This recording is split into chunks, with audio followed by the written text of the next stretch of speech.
Hello students, good morning. Let us continue our important topic thermodynamics. Thermodynamics में important terms and definitions चल रही है, उसी को हम आगे कंटिन्यू कर रहे हैं. लास्ट लेक्चर में हमने रिवर्सिबल और इरिवर्सिबल डिस्कस किया था. तो इस लेक्चर में हम important terms लेके आए हैं हीट एंड वर्क. बहुत ही important terms हैं और सभी जानते हैं इनके नेम से ही कि ये क्या है, एनर्जी के फॉर्म्स हैं. तो हीट एंड वर्क ऐसी दो फॉर्म हैं. देखिए एनर्जी की बहुत सारी फॉर्म्स हो सकती है, लेकिन हीट एंड वर्क ऐसी दो फॉर्म हैं जिससे सिस्टम सराउंडिंग से इंटरेक्ट करता है. इट मीन्स सिस्टम और सराउंडिंग के बीच में एनर्जी का लेन देन केवल दो ही तरीके से हो सकता है, और ये वो दो तरीके हैं, हीट और वर्क. ध्यान रखना है, तीसरा कोई नाम होता ही नहीं है. इट मीन्स सिस्टम से अगर एनर्जी बाहर आ रही है तो उस एनर्जी के दो ही नाम हो सकते हैं, या तो वो हीट है या वो वर्क है. तो अब ज़्यादा बताने की ज़रूरत नहीं है कि सिस्टम की एनर्जी को चेंज करना है तो हमारे पास कितने तरीके होते हैं, दो, या तो वर्क या हीट. तो हेडिंग डाल लीजिए, heat and work. These are the two forms of energy by which a system can interact with surrounding. First we take heat. Heat Q. कैसे इनमें डिफरेंस आएगा वो अपन देख लेते हैं. देखिए सिस्टम और सराउंडिंग के बीच में टेम्परेचर का डिफरेंस है और एनर्जी फ्लो हो रही है, तो मैं उसे क्या बोलूँगा, हीट. तो what is heat? What is heat? Energy flow between system and surrounding due to temperature difference.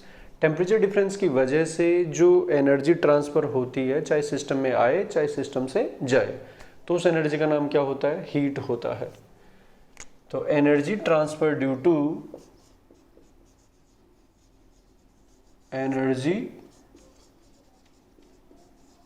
Transfer due to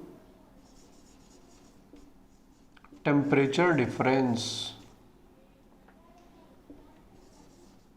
due to temperature difference is known as heat. Second है, अच्छा वर्क क्या होता है, जो विदाउट टेम्परेचर डिफरेंस हो रहा है. तो टेम्परेचर डिफरेंस से होता है तो हीट, और बिना टेम्परेचर डिफरेंस के हो रहा है तो वर्क. दूसरा एक और इम्पोर्टेंट डिफरेंस है हीट और वर्क में. हीट को हम बैड एनर्जी बोलते हैं और वर्क को हम गुड एनर्जी बोलते हैं. तो heat is considered bad energy, मतलब जैसे अच्छाई और बुराई होती है, अच्छी ताकत और बुरी ताकत, तो अपन ऐसे बोल सकते हैं शैतानी ताकत होती है हीट. तो it is considered bad energy.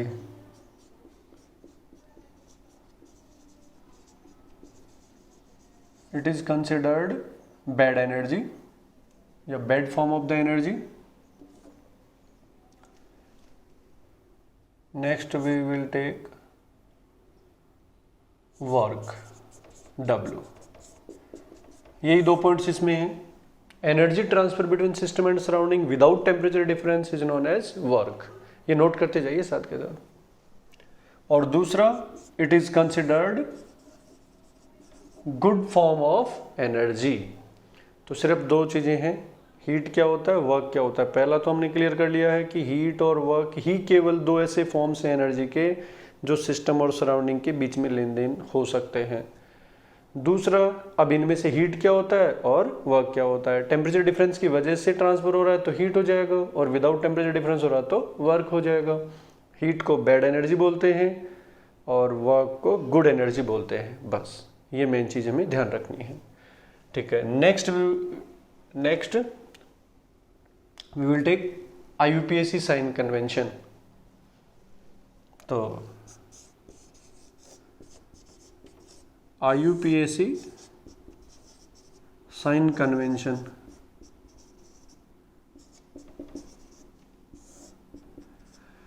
IUPAC sign convention का क्या मतलब है, देखिए हीट और वर्क में या कोई भी एनर्जी हो, अगर सिस्टम को एनर्जी का प्रॉफिट हो रहा है तो कौन सा साइन लेना चाहिए, पॉजिटिव, और अगर लॉस हो रहा है तो नेगेटिव. सिंपल सी बात है, profit means positive, loss means negative. लेकिन ये सब किसके लिए है, सिस्टम के लिए है, हमारे लिए नहीं है, खुद के लिए सोच लें. तो देखिए ये सिस्टम है, अगर और सिस्टम में कितने टाइप के एनर्जी एंटर कर सकती है, एग्जिट कर सकती है, दो, आइदर हीट और वर्क। तो सपोज सिस्टम में हीट एंटर कर रही है Q, तो यहाँ पे एंटर कर रहा है, तो सिस्टम को एनर्जी का क्या हो रहा है, प्रॉफिट, तो मैं यहाँ पे Q को क्या लिखूंगा, पॉजिटिव।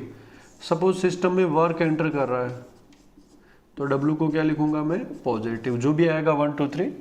और सिस्टम से अगर हीट बाहर जा रही है, एग्जिट हो रही है, तो मैं यहाँ पे इसको क्या लिखूंगा, नेगेटिव। और अगर वर्क बाहर जा रहा है, मतलब एनर्जी वर्क की फॉर्म में बाहर जा रही है, तो मैं इसे W is equals to negative लिखूंगा। फॉर एग्जाम्पल मान लो कहीं लिखा हुआ है W is equals to -5 joule. इसका मतलब क्या है, माइनस का मतलब क्या हो रहा है, एनर्जी वाइज प्रॉफिट और लॉस, लॉस हो रहा है किसको, सिस्टम को। इट मीन्स सिस्टम की कितनी एनर्जी बाहर चली गई, 5 जूल, किसकी फॉर्म में, वर्क की फॉर्म में। तो अपन क्या बोल सकते हैं, work done by the system is, that is work done by the system is 5 joule. ये एक दिमाग में रखना है। यहाँ पे सबसे बड़ा कन्फ्यूजन होता है स्टूडेंट्स को साइन का, कब साइन यूज करना है, कब साइन यूज नहीं करना है।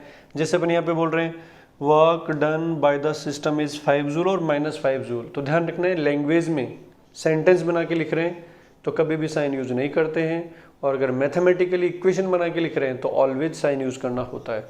Suppose W is equal to लिखना है तो ऑलवेज विथ साइन लिखना है, और अगर सेंटेंस बना के लिख रहे हैं जैसे work done by the system, तो ये खुद ही बोल रहा है कि सिस्टम वर्क कर रहा है, यहाँ कोई कुछ बोल नहीं रहा है, तो उसको बोलने के लिए हमें साइन लगाना पड़ता है। तो work done by the system is 5 joule, it means system को एनर्जी का प्रॉफिट हो रहा है, किसकी फॉर्म में, वर्क की फॉर्म में। अब ये एनर्जी अंदर जाने के बाद किस में कन्वर्ट होगी, ये तो थर्मोडायनेमिक्स पढ़ने के बाद ही पता लगेगा। दूसरा मान लो कहीं लिखा हुआ है Q is equals to +6 joule. इसका क्या मतलब है, एनर्जी का प्रॉफिट हुआ है किसकी फॉर्म में, हीट की फॉर्म में। तो हीट इज एब्जॉर्ब्ड बाय, और हाउ मच हीट, 6, तो 6 joule heat is absorbed by the system. तो बहुत ही सिंपल सा साइन कन्वेंशन है, अगर एनर्जी वाइज प्रॉफिट हो रहा है तो पॉजिटिव, एनर्जी वाइज लॉस हो रहा है तो नेगेटिव। और एनर्जी वाइज का यहाँ पे मतलब क्या है, दो ही एनर्जियाँ होती है, हीट और वर्क। ठीक है, इसके बाद next we will take work. यहाँ पे जो वर्क है उसका क्या मतलब है, देखिए वर्क कई टाइप के होते हैं, जैसे इलेक्ट्रिकल वर्क है, मैग्नेटिक वर्क है। एक वर्क ऐसा भी होता है जो वॉल्यूम की वजह से होता है, उसको अपन क्या बोलते हैं, एक्सपेंशन वर्क, या फिर बोल सकते हैं पीवी वर्क। तो गैसेस के लिए, स्पेशली आइडियल गैसेस के लिए हम पीवी वर्क ही कंसिडर करते हैं। तो नेक्स्ट हेडिंग डाल लेते हैं, पीवी वर्क।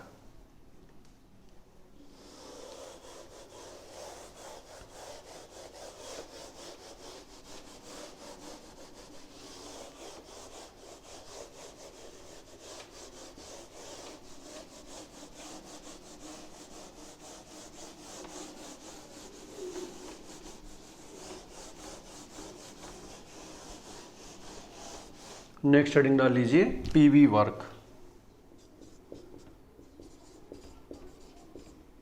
पीवी वर्क इसी को अपन एक्सपेंशन वर्क बोलते हैं। एक्सपेंशन वर्क मतलब कंप्रेशन होता है तो भी नेगेटिव में एक्सपेंशन बोल देंगे। तो पीवी वर्क क्या होता है, प्रेशर और वॉल्यूम से एसोसिएटेड वर्क है ये। देखते हैं, सपोज गैस का कुछ अमाउंट जो है वो हमने यहाँ पे ट्रैप कर रखा है। ये एक पिस्टन है, यहाँ पे कोई गैस है, इसको हम कंप्रेस कर रहे हैं। इट मीन्स बाहर से हम फोर्स लगा रहे होंगे F एक्सटर्नल, और इसका एरिया जो है उसको मैं कैपिटल A ले लेता हूँ। तो A एरिया पे कितना फोर्स लगा रहे हैं, F एक्सटर्नल। तो डेफिनेटली प्रेशर क्या निकल के आता है, फोर्स अपॉन एरिया। तो what is P external, F external upon area. इसकी वजह से कुछ डिस्प्लेसमेंट हुआ और सपोज यह इनिशियल और यहाँ से dx डिस्प्लेसमेंट ले लेते हैं। dx डिस्प्लेसमेंट हो गया तो वर्क का बहुत ही सिंपल सा फॉर्मूला है w और यहाँ पे स्मॉल वर्क ले लेते हैं dw इज इक्वल्स टू क्या हो जाएगा f into D external into dx। f की जगह अपन क्या लिख सकते हैं बोलिए p external into a dot dx। अब देखिए इस एरिया को इसके डिस्प्लेसमेंट से मल्टीप्लाई करेंगे तो ये पूरा वॉल्यूम आ जाएगा जिसको अपन क्या बोलेंगे dv। तो एरिया इंटू dx क्या हो जाएगा dv। तो p external dv is equals to dw। ये वर्क का बहुत ही सिंपल सा फॉर्मूला है। अगर नेट वर्क कैलकुलेट करें तो इंटीग्रेशन कर देंगे। नेट वर्क इंटीग्रेशन dw का इंटीग्रेशन क्या हो गया w is equals to integration of p external dv।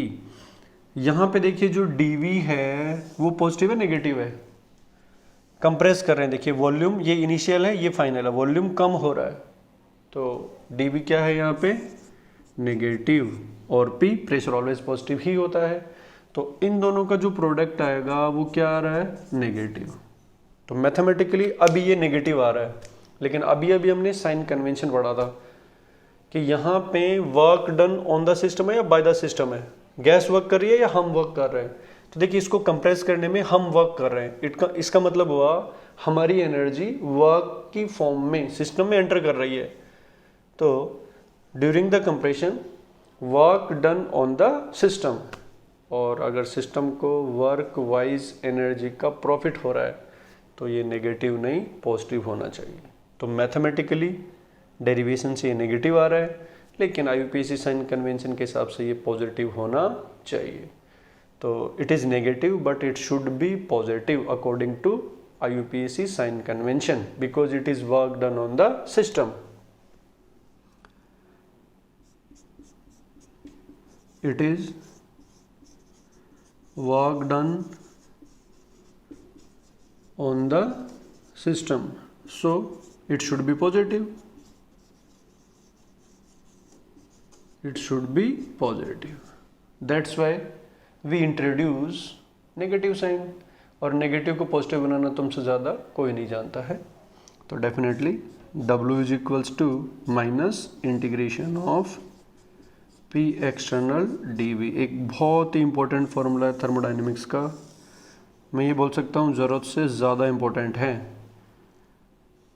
कोई भी PV वर्क कोई सा भी सॉलिड लिक्विड गैस एनीथिंग कोई भी हो, ये फॉर्मूला ऑलवेज वैलिड रहेगा। तो हम इस फॉर्मूले को ब्रह्मास्त्र की तरह यूज़ कर सकते हैं। सिर्फ एक ध्यान रखना है ये PV वर्क है, तो PV वर्क के लिए एक ही फॉर्मूला होता है पूरी थर्मोडाइनमिक्स में, minus integration of P external dV। इसका मतलब ये हुआ कि चाहे वो आइसोथर्मल हो, आइसोकोरिक हो, एडियाबैटिक हो या कोई सा भी बैटिक हो, हमें ये फॉर्मूला यूज करने में कोई प्रॉब्लम नहीं होने वाली है। Always valid, always valid for all process. तो ये ऑलवेज वैलिड फॉर्मूला है। W is equals to minus integration of P external dV। तो ये हमारे खोपड़े में परमानेंट सेट हो जाना चाहिए। बस इस फॉर्मूले में दिक्कत क्या है इंटीग्रेशन, एग्जाम में हमें बार बार इंटीग्रेट करना पड़ेगा, इसलिए हम इसको इंटीग्रेट कर करके नए नए फॉर्मूले बना लेंगे प्रोसेस वाइज। तो यहाँ तक इसको बढ़िया से दिमाग में सेट कर लीजिए। This is all about for PV work. ये था अब तक का, ये मान लो थर्मोडाइनमिक्स का कचरा पट्टी है ये जो साफ हो गई है। अब थर्मोडाइनमिक्स क्लियर कट हमें दिख रही है। तो अपन ये बोल सकते हैं कि थर्मोडाइनमिक्स अब नेक्स्ट लेक्चर से स्टार्ट होगी। अब तक तो थर्मोडाइनमिक्स पढ़ने के लिए ये मान लो कि एक छोटे से क्वालिफिकेशन की ज़रूरत थी कि ये वाली चीज़ें हमें आनी चाहिए। तो ये जो अब तक के आई थिंक ये 4th लेक्चर है, ज़्यादा नहीं है, लगभग 10, 15, 20 मिनट के मान लो ज़्यादा से ज़्यादा। तो 1 घंटे के वीडियोज़ हैं अब तक के, इनको बढ़िया से पढ़ के दिमाग में सेट कर लो, ताकि अब जो थर्मोडाइनमिक्स स्टार्ट होगी, रियल थर्मोडाइनमिक्स अपन बोल सकते हैं, उसमें हमें कोई प्रॉब्लम ना आए। Okay, thank you.